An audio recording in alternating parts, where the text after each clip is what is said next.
Greetings and salutations, travelers. Welcome back to the Inn of Planar Crossroads. And as always, welcome back to our Around the Hearth discussions. This time, we are discussing, last time we discussed monotheistic deity design. This time, we're discussing polytheistic deity design. And that is the plan this time. Before we get into that, let's go ahead and do announcements. So, as far as the Inn of Planar Crossroads, again, we did a bigger announcement video like we usually do for New Year's. So if you want more details on that, you can look there. We do have a new goal that we've set in that video, but more details are over there. And we have our theming starting up with Avenue Studios as a collaboration where we are going to be theming the months and their topics for these Around the Hearths, and then at the same time the Avenue Studios crew will be converting that and using that same month. So we're going to start that off in March of the Mechs is what we're going to do. So we will see you in March of the Mechs, and that's mainly what I've got for now. So Dan? Hello, Avenue Studios. We are on Rumble, YouTube, and podcast, and yes, I'm very excited for the collaborations. So is Jacob. He claimed like all of the months they're fighting about. I cracked up when he sent that message. But the big shout out with that I want to say is that as we build the one-shots based off of the themes and the Around the Hearth chats, we're going to do live streams in our Forest Forged live streams where we build it. And our goal is to, on the following month, have what we built in Foundry available as a virtual tabletop module you can purchase. Or if you become one of our supporters through Locals and Patreon, you'll gain access to all of them. So each month when we March of the Mechs, that tabletop module will become available in April while we're doing the next theme, and so on. So we'll be rolling those out, and I'm really excited to see what we're going to build and what we're going to talk about. And of course, we live stream Wednesdays, 9 p.m. Eastern, doing Pathfinder 2nd Edition every other Wednesday, and then on the off Wednesdays, starting in March, we'll be doing those Forest Forges and then special one-shots in the one-shot that we built. So I'm really looking forward to that. So check it out when you can. There we go. All right. And like you said, we can both be found on YouTube and Rumble. If you want to support us, Patreon or Locals for both of us, that'll work. Yep. All right. So we are ready for our resident spotlighter. Different kind of spotlight this time. Yep, I will be spotting out Lemon from the Backlogs, who is a little bit on the larger side, but I have watched too much of his content as of late not to shout him out. He does a lot of challenge runs, like using only the flame sprayer or Molotov cocktails in Bloodborne, which is part of where I found him because I've been playing a lot of Bloodborne. He really helps describe the different challenges. He has nice little comedy bits with simple animations. It gives you a better understanding of the game, and he's just fun to listen to. Gives off a wholesome vibe while suffering. There you go. I also have consumed his quite a bit of his challenge runs. I especially recommend the Sultan Sanctuary's Carrots and Potatoes run. Carrot run and potato run. Both of them are funny. So That's awesome. All right. Well, we got into it faster this time. We got through those things faster this time. I guess we already know what we want to talk about with the polytheistic one.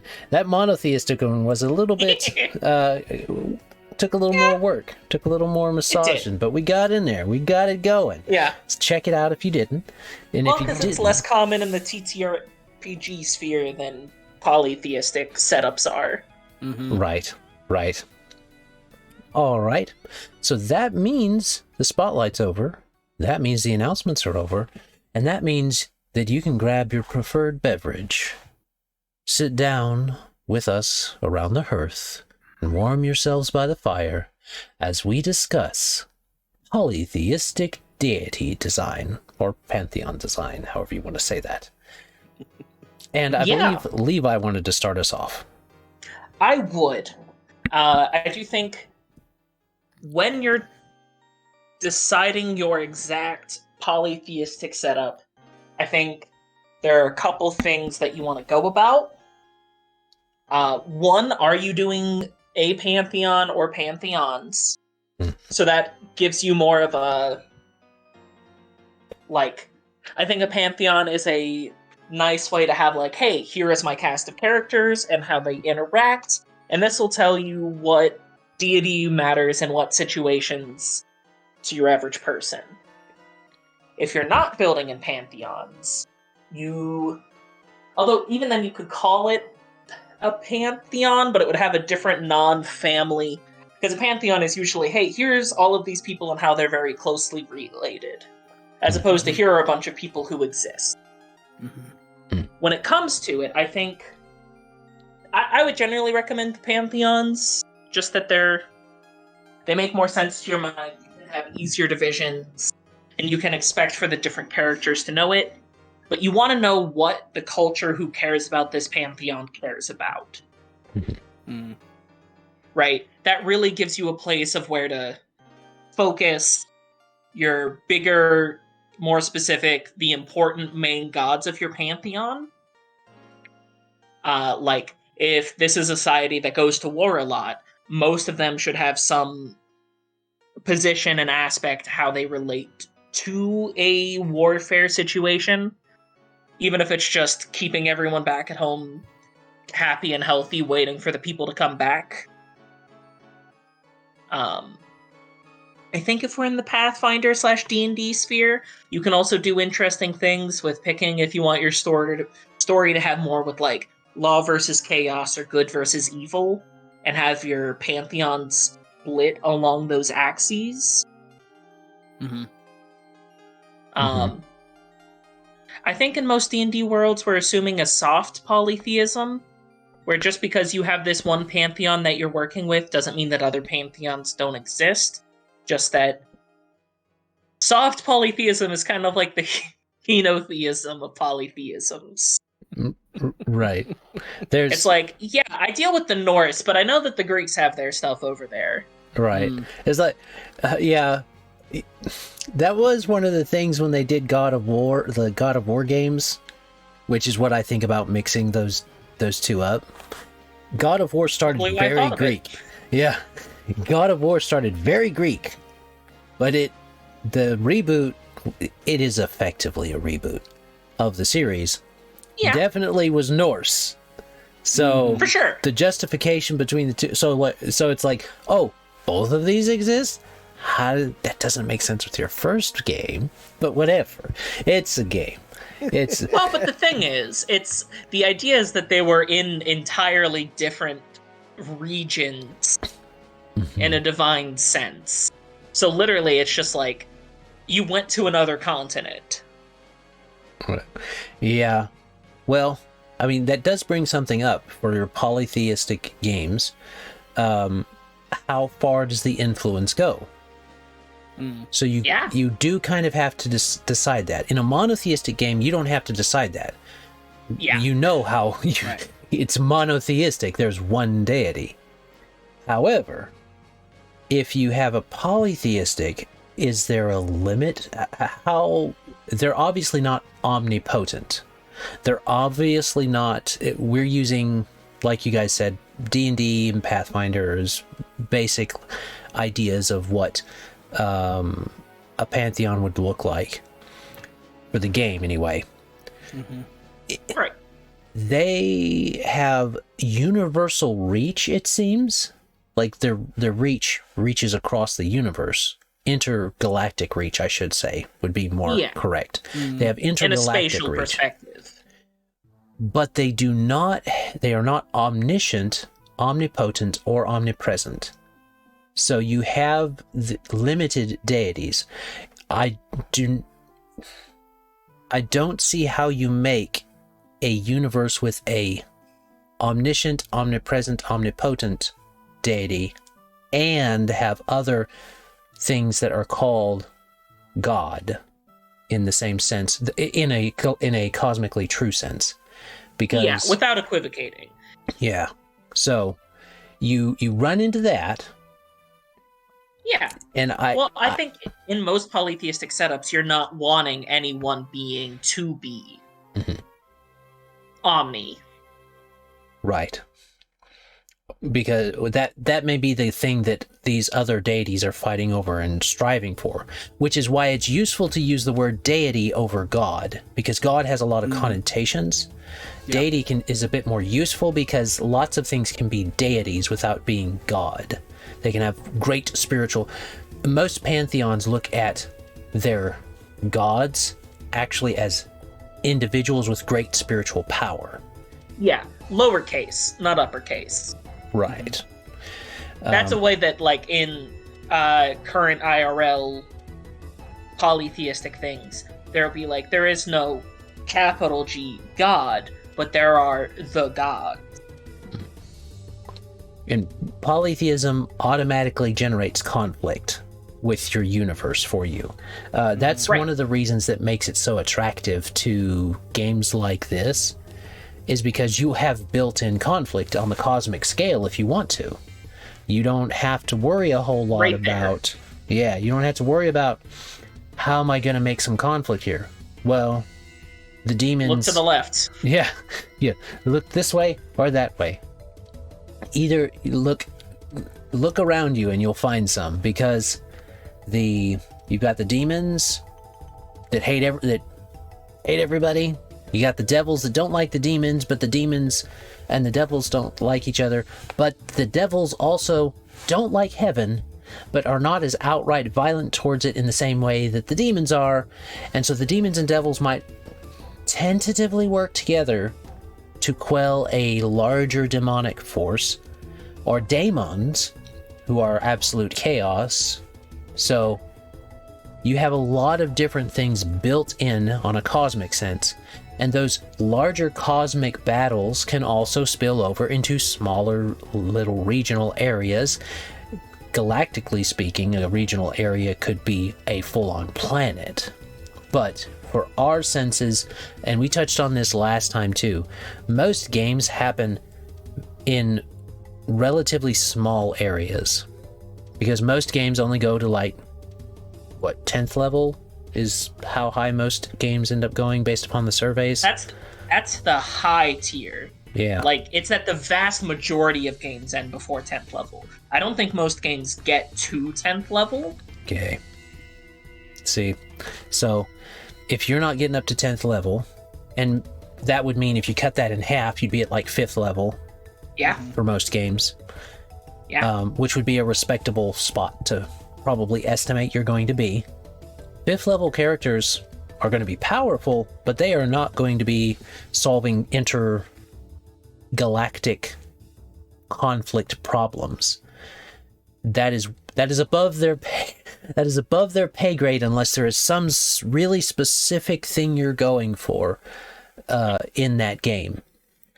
So keeping it local, kind of having in the monotheism chat, we talked about how keeping it local can make it a lot easier for you as a GM. So can keeping it local in a pantheistic deific setting. So if you're building out your world and you've got you already know you're going to go with the pantheistic style, then having regional deities is absolutely fine. Super normal. Yeah. It'd almost be weird not to. Mm-hmm. Because you're going to have a deity that you will most likely have a deity for harvest, life, death, fire, and seasons usually. That can kind of be wrapped around in harvest, but like, look at your basic... If you look at the basic pantheons, it can be kind of tricky because they never stay simple. If you, Yeah. they never think- stop making more deities. Look at the biggest, strongest ones. I think those are the only ones that you really need to put in lore building wise. I would put all the smaller ones up to like either make one or two of them to throw in as a random Easter egg here or there. And then like any other ones, if your player's like, hey, I think it'd be cool if there was a deity of this, be like, great, sweet, let's build it for me, show me, and you can be that. I like that. Mhm. Letting the players Write it develop up the for lore. me, and if you do a really good job, there'll be other churches in the world, so write it up well. Yeah. And with a polytheistic version like that, and that's something we didn't touch on with monotheistic. Like if you have a monotheistic paladin in the setting, I'll throw this out here because I didn't think about it until now. Having your paladin player come up with the code, or come up with your champion player come up with the code, or come up with an idea set or something would be great. Oh, That yeah. would be a good like, idea. Come up with like a denomination equivalent. Right. Denomination, devotional sect, oath, those type of Yeah. things. I like that for the poly as well. Like, Right, just it in does work for general, both. I like that a lot because that can end up influencing. Because I think my first recommendation, I didn't do this when I made my world, but I've found it helpful for others. Is like having, because there's so many ways you could do it. Like you guys are talking about, it's a little more classic to Greek or Viking mythology where they have these domains of like fertility or war, stuff like that. Another really simple way, and I'm pretty sure How to Be a Great GM did a video on this, where he was building world, and it works well for something like Open Legend where you have the extraordinary attributes, or other systems like that, or even the magic in Dungeons & Dragons and Pathfinder. Just taking those magic systems and that's your division points could be a really simple way to structure the deities. And then the character can kind of be deciding based on the way they build their character what abilities they want to have. That kind of tells them where they want to focus if they want to have a faith in something. Because there is the question of, do you want to build it where they have to be devoted to a deity to get magical powers, or do you have wizard witch spells, all that good stuff? You gotta decide that too. Do you have to pick a deity, or like in most settings, I think most people do, like you can worship multiples of them depending on the situation. Yeah. And we've talked about this in another video. I don't remember when we did it, but also the atheist version within those settings, and how to handle that too. Because generally speaking, in a poly setting, the gods are more interactive. They're more directly interactive. Interactive, Yeah. where it would be interesting if someone wanted to play with, could you have a true atheist in a poly setting? That would actually be an interesting challenge. So there have been mechanics around that. You could have an anti-theist, but I don't believe you could have an atheist, because Right. So atheist means you don't believe there are gods, but an anti-theist means you're against the idea of worshiping a god. Yeah. So you right. could, in the Pathfinder setting, there is, what is it? It's not Rohirrim, is it? Rohirrim? Ramadan? One of the desert nations is completely anti-theist. They say atheist, but they mean anti-theist. because in Pathfinder they use the word atheist to mean a non-worshipper. So Right. So I would like to say that the way you get a true atheist is a conspiracy theorist. That would be cool. Right? that would work. What you do is you have them be like, yeah, I've seen that being, but this is a big show that these churches are putting on. They're all secretly wizards who are pretending that they got it through prayers. A really cool idea. Right? So, like, it's like, hey, like, it's like, they're more obvious, yeah, but people disbelieve obvious things all the time. So it's like, no, man. No, I'm telling you, it's all illusion, man. It's all a big illusion. They're telling you, man. Something like that. You may think it's or it's like, no.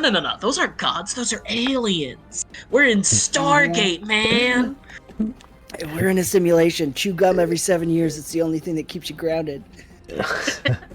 Right? Like you can get into that. Yeah, that would be fun. So if you that would be my recommendation. This also applies. So in like a fantasy setting, even the monotheistic being themselves is not more interactive, but all of the minor interrelated beings are more interactive. So even then, it is hard to deny that there exists some sense of divinity. Right, that's a fair point. Though you could be a hard atheist in the fact that you think that those are all that exists, and the larger interactive god is not real. Mm-hmm. Sure. Or you could conspiracy theory that all of that other random stuff you see, that's not related to Yeah. That's something else. I don't know. Conspiracy theories get really interesting and really diverse. I think it all goes back to holding your world lightly and letting your players kind of play in it and see what happens, because yeah, actually that one conspiracy theory sounds pretty dope. It's like, ooh, that's fun. Yeah, well, I mean, that whole idea of actually being wizards that got their power, that's actually a thing in Pathfinder, also in Razadun. Oh yeah, there's a place that like is basically a divine conspiracy theory. Yeah, it actually is that. He's called the false god. That's awesome. So he's probably got some kind of immortality thing going on, and then because he's heavily invested lore-wise in getting the flower of immortality shipped to him regularly, or shipped over to him. So yeah, he's definitely faking it, but only the highest of the high in the church know that. So there you go. There is a conspiracy there. So if you want to play that in a game, that's great. Either in your own setting or in Pathfinder, look at that, the way they got that set up, and they have a adventure path or two in that area, I think. So you can look in that and see what you could draw from it. Mm-hmm. Though I think if you are going to have a pantheon, drawing from the ones that are set up in D&D and Pathfinder already is a good idea. Sure. They're very heavily married to their setting, so that would your setting will be married to your... Read it for inspiration. Yeah, read it for inspiration. And decide if you're going to marry your setting to your system or not. Right. Because that could play into how you build out a pantheon, especially. It might actually be easier to run a monotheistic, multi-system game than it is a polytheistic one that's dealing with domains and abilities and where they come from, because that can get kind of fuzzy. So, like clerics, oracles, paladins all pick something I should say champions, clerics, all of them, they pick things. Those divine casters pick things that they're serving, and that starts to get you pretty closely married to your system. So it's okay if you want to play that system for a while. Just be aware, if you do shift up your system, you'll need to shift up some of your lore building. It's not a bad thing, it's just something that you can do. Mm-hmm. Actually, just the idea of a one-setting multi-system game is a very fun concept. Very much so, like, play one system to play the commoners, play another system to be... Right, like, I'd have to actually have it built out. And it depends on how you make your pantheon. Right.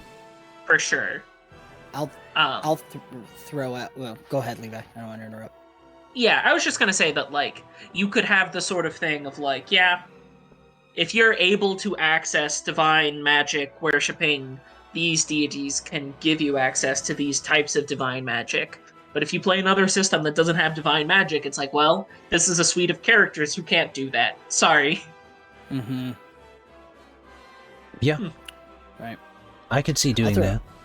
I have done with the setting for Bomb Squad. I've done it in both Open Legend and Cogent so far. Those have worked because those systems are both very open and flexible. And my deities aren't directly linked to any specific abilities. It's more flavor and domain. So, there can be healers underneath different deities. It's just the flavor of how they heal is what comes out. But one deity is much more into life and healing than the rest. But there's no pure restriction if you were to, like I was first talking about, building it around the magic system in a setting. So I had a great time with it. Again, Cogent and Open Legend are much more narrative based, much more flexible systems, so that might not be it's a good example with specific systems that allow you to do that, I guess I should say. And players didn't have a problem, everybody was fine, because you're just able to flavor what you're rolling. And that worked really nicely. Yeah. I think it's a good point, too, to get a handle on if you're making this up for your own setting, if this is like a homebrew thing, to decide if veneration is enough or if worship is necessary. Because there's a difference between veneration and worship. So, real world example, a temple to Athena, the priestess at the temple of Athena might participate in and during which venerate a festival with Demeter and to Demeter, but she will not worship Demeter. She would worship Athena.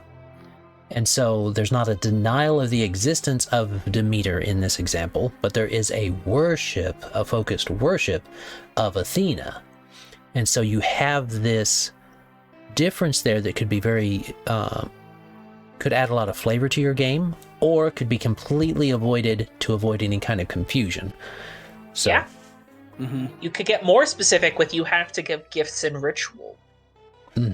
This goes very close. That would go very closely in with the anathema, as well as the ritual casting that you have in certain systems. Yeah. Those components might be different for different clerics. You could flavor it a lot that way. Oh yeah. And you can let your players flavor it too. So, something that you offer to Demeter again would not be offered to Athena, and vice versa. Right. That sounds really fun, especially if you want something a little more crunchy, I guess it would be. Because it could be cool. Because I was thinking, going with my thought of structuring your deities around the different magic systems, there's certain rules you'd have to set up. If you're allowed to venerate, then maybe you have a focus, but you want to gain access to these magics. So you have to, during game time, do these certain venerations. But you can't go too far to offend the deity that you focus your worship in, if you want to do that. That would be if you want to get into that crunch sort of thing. Could be really fun. Especially if you're running a game where you're doing all divine casters, Right. or all divine classes, I should say, not necessarily casters. That could be fun. Yeah. I think the concept of playing a game where you are all agents for a specific, like, church or otherwise religious organization has always had that, like, benefit that being like, oh yeah, you're already an adventuring party, or oh yeah, you're already in this guild, in that you have, like, some core tenets to both base your characters around, but also, like, that deep-seated, we will work together. Yeah. Yeah. That sometimes, I think people who have played for longer and just want to get into the game are less likely to do the sort of thing of like, no, you got to convince my character that I'm joining in on this. Yeah. That sometimes happens at the starts when you're younger. But if you're in that scenario where you might struggle being like, yeah, we have our polytheistic, let's say Greek pantheon, right? But we're all here. We're all working with Athena. Right? I'm not mixing up. She gets a equivalent new name in Roman, but anyway. Making sure I wasn't messing up and using the wrong name. Yes. She's kind of hard to translate into a Roman deity too, because she's Her literally closest. Yeah. That is something I'll say. Don't use the Roman deities. Just go back to the Greek deities. It's a lot simpler. They're not all mixed up because the Romans conquered people and then just mixed in a bunch of stuff, and it gets really it's like, confusing. no, you're totally fine. Yeah. Like, your religion's totally fine. Just be with us. Yeah. No worries. Not that different. Come on. Zeus is Jupiter, except they're not exactly they don't really exactly translate to each other, because Jupiter's not... I don't think Jupiter was originally their chief deity, but he translated best to that. So it's a it whole ended up mishmash. being... I just wanted to make sure I wasn't using the wrong names. No, Athena is correct. Yeah. That's just... There was a part of my brain being like, wait, what if I'm not sorting out? What if I said the wrong name? What if I said the wrong place first? But anyway, core point. We're all working under Athena, and, like... It gives you that, like, strong set, and it's gonna be like, yes, I revere the like, wisdom and understanding of Athena. I revere the knowledge of tactics and battle, or... And you can give yourself that strong sense of purpose while having the notable conflict of the other groups. Right.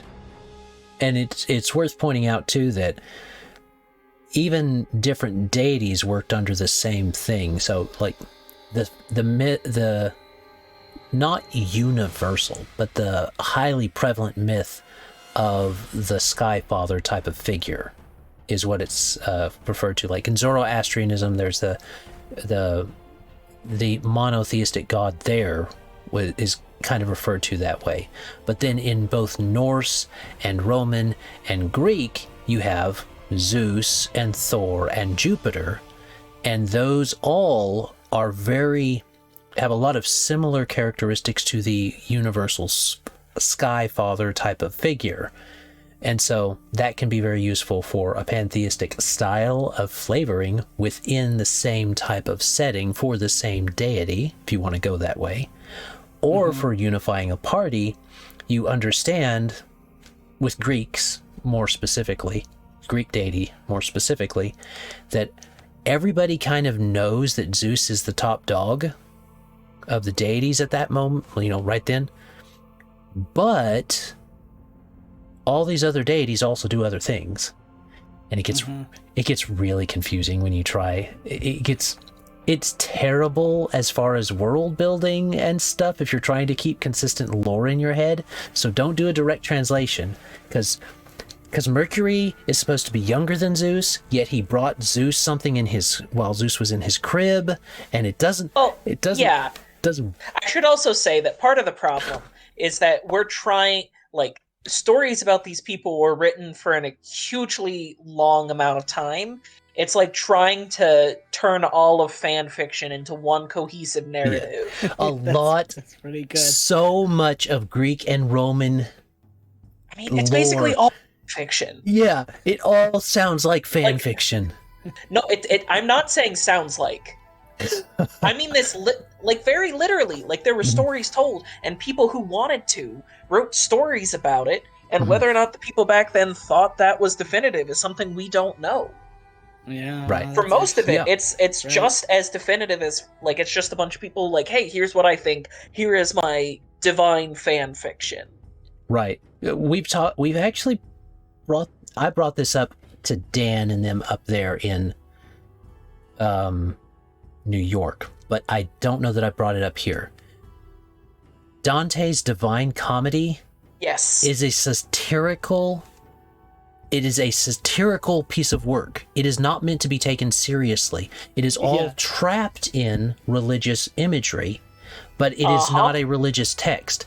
And yet, especially the Catholic Church embraced the idea of 9 layers of hell, purgatory, and then the idea of these tiers of heaven. When none of that's actually in the holy text, that's not actually in the holy text. It was really, really popular fan fiction. Right. And people just took it. And I guess that's the way if you want to get really world buildy with your stuff for both monotheistic or polytheistic. But that also can confuse your players too. Because something we mentioned before in our other talk was whether cosmic truth was a thing in your game. And it's actually very important to know if cosmic alignment is present in your game if you're going to have polytheism. That actually is more important in this than it is in a monotheistic, because it's already assumed there will be something that says that what is good and what is bad in a monotheistic. But in a polytheistic, you have to decide, okay, are these things what I'm using to communicate to my players what evil is in this setting, or are they embodiments of evil in the setting, or are they simply evil in themselves and they corrupt the ideas that they are putting forth? So there's that to consider when you are doing your homebrew kind of crunchy world building. And if you simply decide yes or no, we're going to use the alignment charts, and yes or no if there's a cosmic truth behind that alignment chart. And if you decide those two things, it makes it a lot easier to keep straight your world building.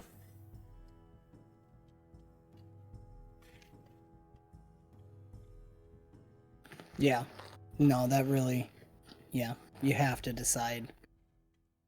And if you need help deciding or figuring out what the differences of those are, go back to this time last year, we were actually talking about cosmic alignment. So there you go. That's perfect. Yeah.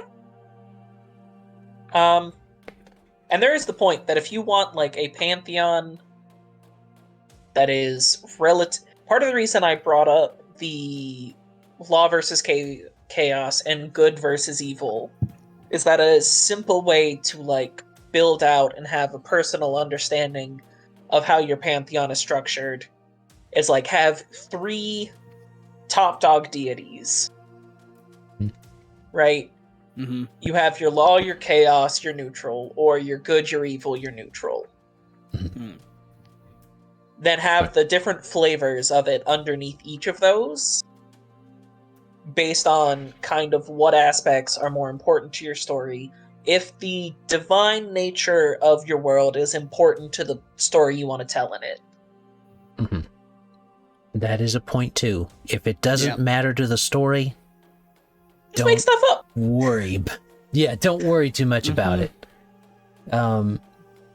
That idea of having only a few, when we're playing our games, we usually think about, there's all these different deities that they could pick from, because we're used to having lots of options and everything. Yeah. You don't actually have to have that. Like Levi's saying, you can have the top 3. You can have like the Sky King example and the Sky Father example, and then the others under him. Courage, power, wisdom. Yeah, you could do the Triforce. You could do the Triforce. You're not a professional writing team. No, right. You're not even a 1,000-year-old. Well, it'll be 2,000-year-old now. Philosopher. You can just. I was going to say you could up. probably do better than some writing teams these days. Oh yes, probably. Yeah, but could. my point is, like, even regardless of quality, the amount of time it takes to write out that many different things, you're not a team. Yeah. Well, and that goes back to the holding it loosely and letting your players interact and stuff. Yeah. Because I felt when I was first making my Pantheon for Bomb Squad and stuff, and it's not technically Pantheon, but my group of gods, and I felt like I needed all the answers, and I kind of had those ones that weren't really important to the story, so I just kind of was like, I think this is over here. But then players, as we've played different games, and there's the main campaign, but then the spin-offs. Like I was saying, I played in Cogent, and I had somebody play worshipping the water deity, and it's like, oh, well, now we can develop that. And I was like, ask the player, how do you imagine it? And that started to develop that. So you actually do have a team in that everyone at the table is telling the story together, and it's that whole, like, can you hold it loosely? You kind of have like the main thing, and then everybody's adding their little bits in there, and it really can flesh it out. So you really can do bare minimum of, you still want a structure to work from. You don't want to be completely well, maybe you do, Well, whatever you want to do, but generally speaking, you want a structure. You have these general ideas, but it's always, I can't say enough how much it amazes me when seeing the creativity in other people, especially when the players really invest in their character and the way they interact with their deity or communicate, or how they perceive what you've told them. Mhm. It's just endless creativity there. It's really cool. So, Mhm. And oh, you, if you're building it out, and also you can make things fit when your players bring up stuff like that too, in both the mono or poly, because there's the idea of old lore, ancient lore, even for the ancients type of thing. Like most people think about Zeus and think, well, he was the top dog in the Greeks. Well, kind of. Zeus also committed patricide, in a sense. Zeus. Most of them did. When you look at what all went on with that, Kronos killed his father, and he was the father of Zeus and most of the other and Zeus's brothers and sisters. And Zeus kind of killed him. Kind of.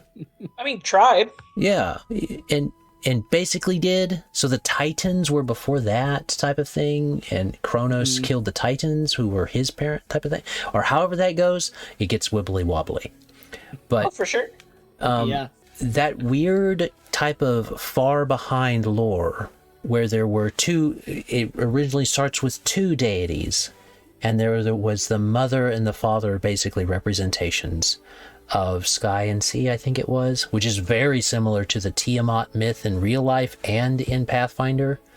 So there's a whole lot of similarities there. It's the ancient lore of things is something you can play on as someone wanting to build out your campaign's ideas of pantheistic relationships. And sure, the Greek pantheon was all about these beings that were gods, and they were deities, and they were all related to each other in some way. But you don't have to do that, because for me, and this is something I want to bring it up to let you all ruminate on it too. The idea of taking deities and saying, no, they're only limited to their planet. Your limited pantheon exists on your planet, and every other planet has their own pantheon.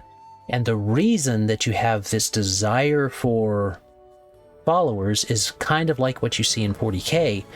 The belief of the followers adds psychic fuel to that deity, so they can then reach further and perhaps go to another planet which has its own deities as well. And it allows for fantasy intergalactic conflict. So, do you remember it was the Something of Dreadmore, the open legend self-published by Van Gogh? I remember hearing about it. Okay, well, I was part of the writing team for that. Oh, really? Dude, sweet. And one of the fun things about that location is one specific section of the broader world, and how that does its polytheism is each place is under a certain portion of the sky, and the constellations above that place are the deity of Ooh. that physical region. Cool. And how magic works in that area is determined by what deities are above it. Okay, I remember reading about that heavily regionally locked deity. And I Right, was like, so if how you does go that to work? another region, So- the magic works different because your sky is sending down different magic. Right, now I get it. Shout So, out like- to Van Gogh. His stuff is awesome. I love Yeah, that was fun. He definitely did the bulk. Like, you know how I have this kind of, like, I'm good at bouncing off ideas and coming up with other stuff, but I didn't get much of the nitty-gritty down as much as Van Gogh, and it's been years. I cannot remember who the other person was because I have not seen them interacting as much as I have seen Van Gogh. Mm. Uh, He's working on stuff too. I hope to see it someday soon. Yeah, Some good stuff. but anyway around it. Oh yeah, Mhm. I've read up That's some cool. of his work on another region. Hmm. But anyway, that's another way to, like, if you want to take the concept you're talking about limiting your polytheistic beings, you can limit them further in an interesting sense. And you What? see that in like Conan and stuff like that too. Those old sword and sorcery, they had low fantasy, as far low magic, I should say. High fantasy, low magic. And it was because magic really cost something, and there wasn't really a difference between divine and arcane magic, which is something you might want to consider in your games. Right. Because if I remember right, D&D used to have it to where every type of magic was all part of the weave. And she who maintained the weave was the one who controlled all of the flow of magic. You can do something similar with your game if you feel like it. But keeping an eye on those things, keeping an eye on how that would work with you guys, with your particular setting, can be very useful.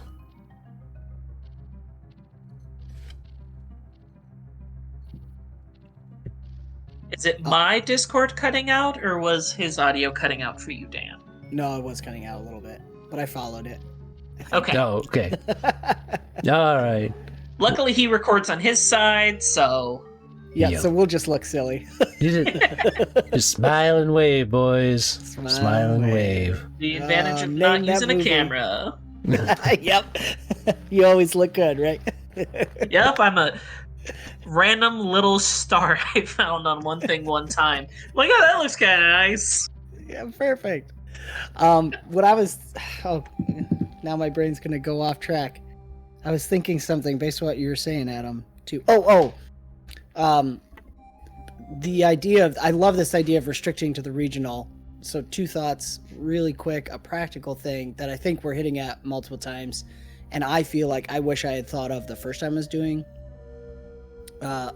building up the deities, is just to reiterate, picking something to structure around, whatever that is. If it's regions, domains, giving yourself something to start off with rather than just like floating in the ether.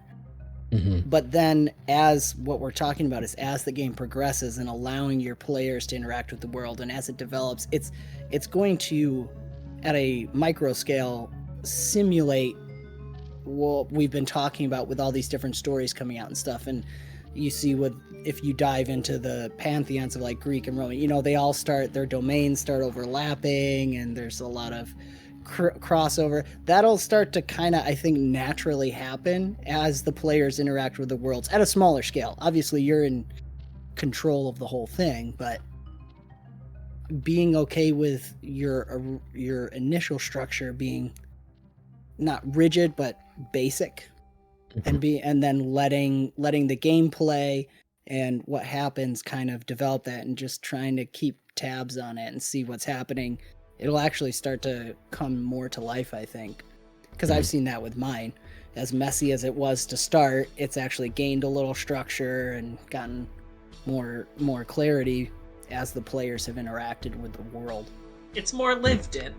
Yeah, Yeah, literally. I mean, it's kind of like the Cthulhu thing with the way he made that was sharing the letters and crafting that whole thing. I love that idea of different people interacting and sharing their thoughts. Right. Like with the Lovecraft, the Yog-Sothothean Lovecraftian universe, he came up with Cthulhu, Shub-Niggurath, who else? A few others, but he didn't come up with Yig, and Yig has been very popular as a snake deity, and snake serpent people and lizard people ruling the world type of thing, and cults of the lizard people, very popular. So and he did Dagon, his version of Dagon. But you have that, and some of the most interesting stories from that whole extended universe don't always come from Lovecraft. There's one called The Mound by Zelda something, I think. I don't remember her full name, but she wrote it in conjunction with him, and I like it because it's set. I know I partially like it because it's set down near my area it's set in Oklahoma, so Sure, that happened. But that point aside, it's a very good. It's a very good version of a Lovecraftian story, and letting your players do the same thing is very useful, very helpful, and it helps, as you guys pointed out, make it feel lived in. The overlapping of different deities is something that can get a little bit much unless you do something like you see in real life or in different things, and you kind of keep them. You have the main deities, like maybe it's just those three main deities: life, death, create, or how many ever you want to do. And those main core deities, the 2, the 3, the whatever, they have masses of subservient spirits underneath them: angels, demons, daemons, all those different names you want to use. Those can all be subservient underneath them, and then you can start to have allies in this, or allied to that, or master of this spiritual being or that spiritual being, and you can use that as a way to cover all your bases, as it were. Like, you could get as granular as the Hindus and Romans with a god for your own very house, like the god of your hearth, god of your hearth and home. Like, they had their own little house god that they would venerate, and that god was underneath these other gods. And you can do that if you want to. That's really far into the pantheistic style, though. You get really, you can have a whole lot of stuff there. Now, I will say the main reason I would recommend against each house having their own little deity that they describe and whatnot is that your players will ask each and every family that they find about Yes. There must be like a Don John random generator for that or something, right? Yeah, you would need something. Like, I'm just saying, beware. I know if you include a random neat little detail, your players will dig in and see how much they can find. Yeah, see how far the rabbit hole goes. At which point, each time you roll a die and randomly assign a player to making it up. That's actually kind of fun. That's a good idea. It's like, hey, if you ask, you might have to make it up for me. Yeah, you're gonna poke around, you're gonna have to figure it out. Speaking of that, I don't know if maybe this is too off the beaten path of this isn't around the hearth. I'm not sure we have a beaten path. We've been exceedingly off the beaten path all around these episodes. But I was just thinking about, based on that, like the hearth and home and the ancestor worship too, as a pantheon sort of idea. It's a little different. I'm not sure if right, because ancestor worship is different than actual deity worship, because you're saying that you're venerating someone you knew was mortal. And so Yeah. you can bump into, well, you bump into a lot of limitations with what that gets really tricky, because what you're in a setting with undead, what do your undead do then? What's the limitations of them? Oh, you run into a That lot actually of gets things to into think the- about. Yeah. I guess we could have a third chat if we wanted to for an atheistic setting. An atheistic setting. Well, Where, an like, where atheistic ancestor where worship- there is no god. Okay. Yeah, where there are no Right. things up to the level of even a polytheistic deity. Or Right, maybe that- like part of the reason ancestor worship is ancestors are on, let's say, the tier of like angels, maybe, and that's the Yeah. strongest divine being there is. In this case, I'm empowering ancestors beyond what is common for ancestor worship. Right. to make them a 100%. more- We should probably have a separate chat on this. Or 'cause wait- it'd be Yeah, interesting. exactly. That would mean I'm just that saying it's a people- possible chat. Yeah, that would for mean sure. that people would want to have not only large families, but Uh-huh. large families that reach adulthood. Because the Yes. longer you live, perhaps the more Right. powerful your spirit is later. Oh yeah, you want to have like met your grandparents, and like ideally your great grandparents were 100 before they died. Right. Because if you have that in this idea of the setting, in this ancestor worship setting, Yeah, you would have some of the most powerful allies after they're dead. right. And like families would assassinate other people's families, like people to make sure Right. that they didn't get old enough to weaken the ancestral power. Ending a family line would be serious. That would be a high offense. That would be a Right. Yeah. I mean, higher than what we would do now for murder. That would Right. because that would have in that setting that would have eternal implications. Right. Yeah. Yeah, Okay. 'cause what that is a happens- yeah, no, I'm- interesting other chat, It totally is. I think we should totally do it because my mind's already starting to go down a path. right? Sorry, It's I'm pretty sorry, guys. interesting. Okay. No, as you know, I'm happy to chat it out. East setting. He's writing it down. And It's on the list. I think that'd be really cool. worship. Yeah. Ancestor worship, I would add general animism. I was about to ask, animism May or may might- not be part of an atheist. Like, animism does not require a specific stance on deity otherwise, Mhm. but, like, I think it becomes even more prevalent as something that you want to play with in an atheistic setting to keep magic alive. Right. If you have magic Just in your 'cause you have setting, fewer it's got to come from sources. somewhere. That's a point that applies to all the world building. If there's magic Yeah. in your setting, you got to get it from somewhere. Right. Where does it come from? So even if it's just arcane magic, well, what does that mean? Yeah. Is that the weave then? Like I mentioned with Minerva, is that her name? No. Oh, I believe so. That sounds right. It's an No, M wait. name. It's an M name.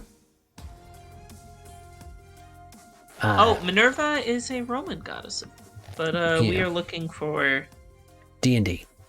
yeah. She was very important before fell out of importance when they tried to do 3.5. Let's see. The weave controlled by Mistral. This is Mistra. Forgotten Mistra, Knowledge. yeah.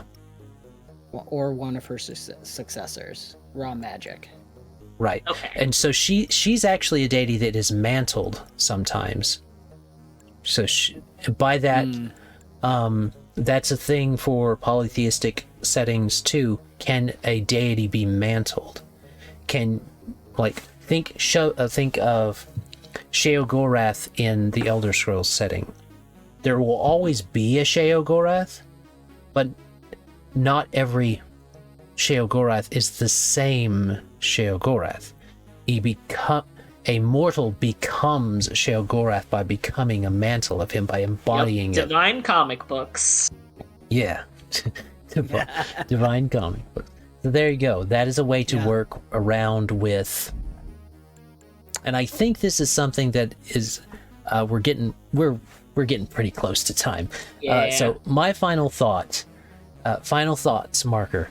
My final thought is if you're going to do it, and the thing I want to bring up, don't try and do let's kill God game Yeah. in a monotheistic setting. It does not work. It has to be done in a polytheistic setting, because if you do it in a monotheistic setting, all reality ends. Like, there's no end game for killing God in a monotheistic setting, because you can't mantle him. If you can kill God, you find out that you are actually in a atheistic setting. An atheistic setting or a polytheistic setting where he was pretending to be the only one. Right. Interesting. That would work. But you literally can't have you if you can kill a monotheistic god, he's not monotheistic. So Yeah. Right. We'd have to get into the concept of there are some deistic ideas of a god who spent all of their power to make reality, yeah, but then and therefore he's no not longer omni- has the power. right. You're right, they're no longer omni. Right. Right. So In which case, though realistically, monotheism doesn't strictly mean an omni god, it means an only creator god. there I would say it's distinct enough from it that you would have to specify to people, because it would be confusing to say a monotheism where the god is not omni. yeah, that would be weird. But even then, if they're not omni, why are you wanting to kill them? If they're out of power, right. what's the point? Maybe you're mad about being alive, I guess. I don't know. Yeah. You got your edgelord thing going on. I don't know. Or maybe your goal is to destroy the world, and the end game is to kill. You're the bad guys. The only reason that the world continues to exist is because this now powerless being, Or reduced in power. is maintaining it. And so now you want everything to end, so you're the bad guys, so you kill him. Yeah. Although powerless would be interesting, because you would be surmounting all of the other people who are like, no, I want the world to still exist, please. That is fun. The idea that a deity, that should probably go with our atheistic discussion, though, because that really does fall. It's one of those, closer to it's that. not an atheistic setting, but the vibes and how the stories would work out are closer to it. It has a little bit of a Shadow of Colossus sort of feel. Ooh. Okay. And- He's basically killing the gods to save his love, but Yeah. what he doesn't realize, It's or not. doesn't want to realize. Yeah. Because of Refusal, what you wish for. denial of the truth is a powerful motivator for those under delusion. So, Yeah, it could be a really interesting game.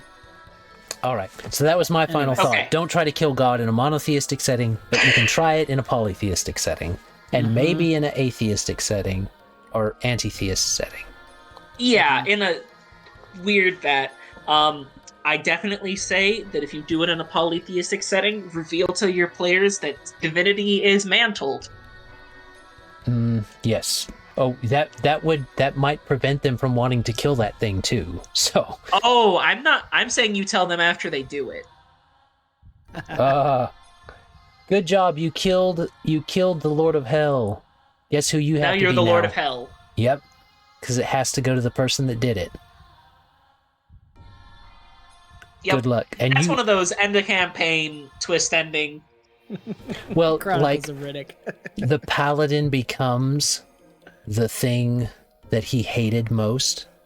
Uh-huh. Good He narrative arc. slays him. Yeah. And also, one of the nice things about this is you make a pantheon, you let your players fiddle with it, and if your players want to fiddle with it a ton, let them build a second side pantheon that most people around here don't worship. Or the under spirits, or the minister spirits, or things like that. Like, polytheistic setups are loosey-goosey enough with the exact state of things that you can give your players a lot of freedom and not break anything. Yeah. And that's part of the fun. It's part of the reason why I generally default to it. It lets me also be able to free-form, just flow out things while I'm running a game. because there's a little bit less of that set in divine truth, and so my faulty memory hurts me less. You just got to write it all down, man. You just got to write that 300-page. You just got to write that 300-page backstory. And then I've got to reread it every time I'm talking about divine stuff with my players. Hey, you got to put thumb tabs in it, and you got to put markers. That takes a lot of organizational skills. Yeah. That is one skill set I am lacking in. Hey, scrapbooking is great. You know why? Because then you can take all those little notes that you had and just glue them into a bigger book in the right place. That's funny. Yeah. So. And there's your holy text. That's your holy text. You just hand them like your notes, and it's like, there you go. Right, but like you could get so much fun with like different, like an entire holy text that's just like a liturgical songbook. Mm-hmm. A holy text that is literal dance moves that you're supposed to know how to interpret it. Will the movement? There's like imagine oral tradition that's a dance that has a meaning. Yeah, no, it's not oral tradition, but in the same vein of like culturally passed down, never permanently otherwise recorded, but kept the same through tradition and teaching.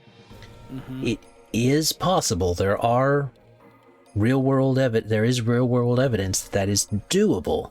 It's very hard, but it's doable.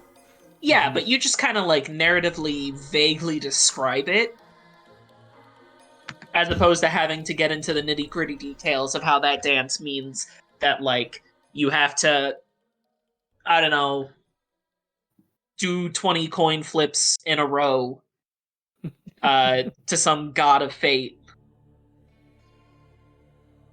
All right, finals from you, Dan. That's fun. Final thoughts. I think the biggest thing is pick a structure and build from there. Be okay with your players playing in it. And I think what everyone said is the nice thing about the poly version is that it's so easy to play in, and it's really easy to grow from there. I think the other thing to think about with the mantle and stuff too is it actually does give a good way to have an end to a campaign, even if you need to stop in the middle, like we were saying before. Like a lot of people between 5 to 10 in your Pathfinder D&D style games, they can retire as, a great paladin or be taken off to, whatever realm the deity resides in and become a champion there, maybe show up in another campaign in the same setting as some kind of avatar or messenger.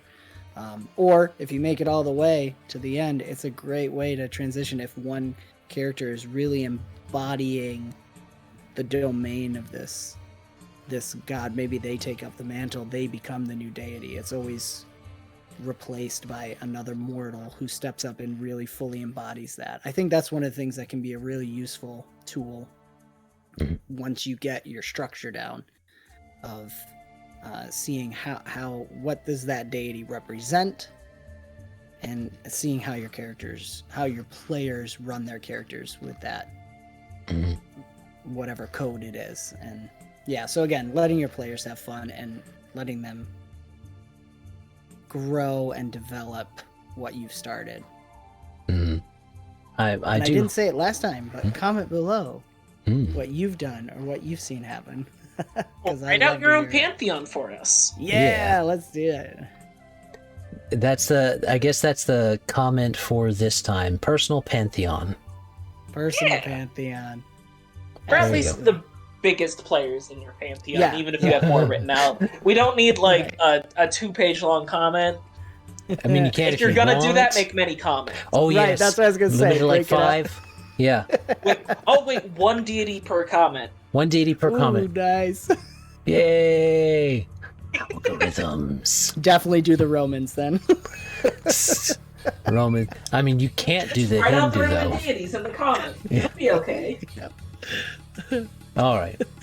Well, Anyway. that's mine. That's what we've got for this time, travelers. We hope you've enjoyed. We hope you enjoyed the final thoughts. You can find both Dan and you can find Avenue Studios and the Inn of Planar Crossroads at Patreon or Locals. And you can always contact us directly if you would rather just support directly. And I think that's it. So, as always, have a great day. God bless and enjoy. Bye. Bye.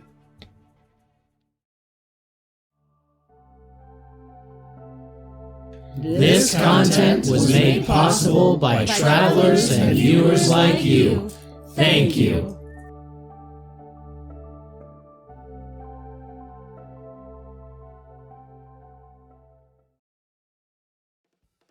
Okay, so is it Lemon, the backlogs we're spotlighting this time? Yeah. Okay. It's definitely not a spotlight in the same sense, but I've been having too much fun watching their stuff. Yeah, I like his stuff. He's got like those Salt and Sanctuary vegetable things. Yes, the carrot and the potato runs. Yeah, those are funny. I like that he actually bothers to theme and tell a story with the challenge. If it wasn't that, I don't think I would watch him as much, but he tells a story with it. He really keeps it engaging the whole time, and he focuses on, like, okay, yep, let's hit this boss. Oh, great, this is how these things work. This is going all right. He's like, and I got here. And it both gives you a narrative of his experience, but also interesting information about how the game works, and where you can poke and prod and rip things out. Yeah. It helps you better understand also, like, if you did, like, with what you were doing with fire sprayer, I think you said? Yeah. Lets you see how you can do it, which is fun. Sadly, I was way too far into a strength build by the time I saw that, but... Yeah.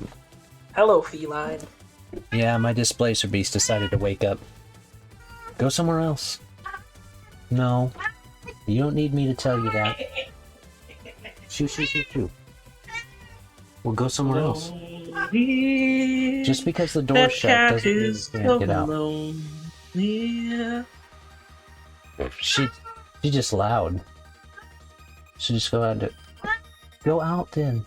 If you don't want in here, Illy is not here. She's visiting Poppy. You already know this. Uh-huh.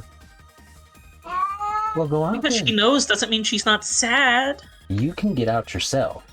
I am not opening the door for you. For a half second, I thought you were talking to Addie or something. No, I'm talking to Percy, the Displacer Beast. Yeah, Okay. I heard the Displacer talk back, and I was like, oh, that makes more sense. Yeah. That's the classic me. I can't stand that one when my kids do it. Well, that's why they do it, so that way you hear them and you react. I'm like, our indoor cats too. One, you're indoor cats. You have no natural predators or any wants in your life. You have a tree that's climbing tree covered in catnip, and what are you possibly whining about? I'm bored. Yeah, that's probably it. I'm bored. Well, hers is. And then they don't want to come off the porch when I open the door because there's children in here that will crush them. They're like, never mind, I forgot about the little demons. Yeah. We got different setups, so I don't know. Yeah. I'm just I just swim in the ocean and see what happens. That's fine. But I don't. Yeah, no, we're definitely past 4. I can tell you in like 2 seconds. 1, Probably a little 2. longer. Oh, okay. It's a running joke in our family to do, instead of saying 1 second, say 2 seconds. Just give me 2 seconds. Your videos. Every time I asked if I could help. Get out of here. They're talking about polytheism, not pantheism. Yes. Polytheistic. Because pantheism is closer to the Dharma you were talking about. Right. There's lots of gods. No. And Polytheistic is lots of God. right. Pantheism is either... It's both in the, like, all is God. That's a culture word for it. So- Which is more of the Dharma. But that's also called monistic monotheism. Depending. So That's what the it's. short it's answer closest. is we're going to use something in the video. I don't Poly. know. Yeah, we're going to use poly in the video. Because pan means all, poly means more, some number. Beautiful. So we're gonna do pan poly. Well, polytheistic pantheon. Boom. So polypan. Polypan. That's the female version of Peter Pan, you know? True. You do the gender bend Peter Pan. There you go. Yeah, Polypan. yeah. Yeah, absolutely. I was imagining like a cast iron skillet used by everyone in a polycule. That's funny. I went to Polly Pocket, so I thought, Polypan is Peter Pan, but in Polly Pocket world. True. It's not bad. Lots of puns. Many puns to be had. Poly puns. Whoa. Yeah. Punny Polly puns. Do any of them want a cracker? Mm. That was well delivered, sir. Well done. All right. Now you wanted to And start you've got a this nice time, mug to right? enjoy it with. I got a hot cocoa. Cool. Okay. So Levi wanted to start this time. Okay. I think so, unless he's changed his mind. Unless can you not hear me? I said yes. Oh, sorry, no. We missed here the now. yes. Oh, okay. I don't know why it's... Some things it's not lighting up for. I don't know why. Discord can be finicky, for sure. Yeah. Tell me why Discord cuts out unexpectedly. Tell me Damn. why. That's so None of you who could just hear me. Oh, Tell me Don't know why. why. We never get to hear you say. And then you just cut out. that was good. Oh, that's the best parody song. It's the best parody song right now, I guess. I think Don't Know Why could be nice to make it a little extra separated from the original song. Don't know why Discord will not hear me. Don't know why it cuts me off all the time. Don't know why. You'll never get to hear me say. That's so good. And everybody will be like, well, what? Everybody who starts to hear it will And be then I leave the expecting, call. I want it that way. And there's like, all you play is the disconnect sound. Just at the end. Ba-doop. And you could break it each time you do the chorus. You break it like that, and then you come back in halfway through a sentence. Yeah. It's still been going. Oh gosh. Okay, imagine writing a full parody, right? And for yourself, you sing the whole parody, and you have someone else randomly cutting in and out, Oh, not knowing that it's attached to a song. right. Oh.